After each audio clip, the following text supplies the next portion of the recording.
శతకం. ఋగ్వేద మండలం 10, సూక్తం 118, మంత్రం 4. ఈ మంత్రంలోని ఈశ్వరుని యొక్క ఉపదేశము. అగ్నివలే తేజోవంతులము కావలయును అంటే మానవులకు సందేశం ఇది. అగ్ని ఏ రకంగానైతే తేజస్సును అంటే కాంతిని ఇస్తుందో అలాగే మనం కూడా జ్ఞాన కాంతితో వెలగాలి అనేది ఈ మంత్రం. ఓం ఘృతాగ్ని సమజ్యతే మధు ప్రతీక ఆహూత రోచమానో విభావసు. పదార్థం ఏ విధముగా ఘృతేన నేతిచే అగ్ని సమజ్యతే బాగుగా ప్రజ్వరిల్లునో అదే విధముగా అగ్ని తేజోవంతుడగు వ్యక్తియు తన విశిష్టమగు యోగ్యతల ప్రకాశముచే సమజ్యతే ప్రకాశితుడగును.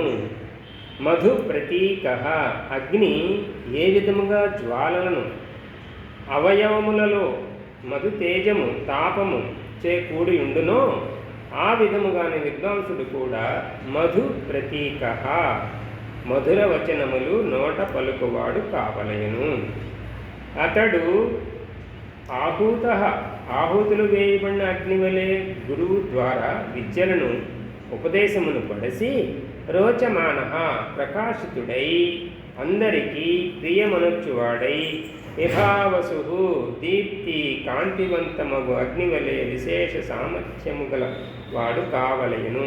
ఇక్కడ అగ్ని అంటే ఒక అర్థంతో మామూలు భౌతిక అగ్ని. రెండోది ఏంటంటే మానవుడు సాధకుడు అగ్నిలాగా ఉండాలి. అగ్నిలో గుణాలు ఏవైతే ఉన్నాయో మనలో కూడా అవే ఉండాలి. మన వాణి ప్రత్యేకముగా ఉండాలి, మధురముగా వాణి ఉండాలి. అలాగే గురువు ద్వారా విద్యలను గ్రహించాలి. ఆహుతి మనం ఆహుతి ఎలా ఇస్తున్నాం, అగ్నిలో ఆహుతి ఇచ్చి దాన్ని ఎలా పొందుతున్నామో అలాగే ఉండాలి.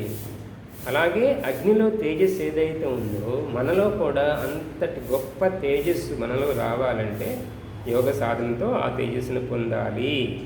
ఇవన్నీ కూడా మనలో ఉండాలని చెప్తున్నారు.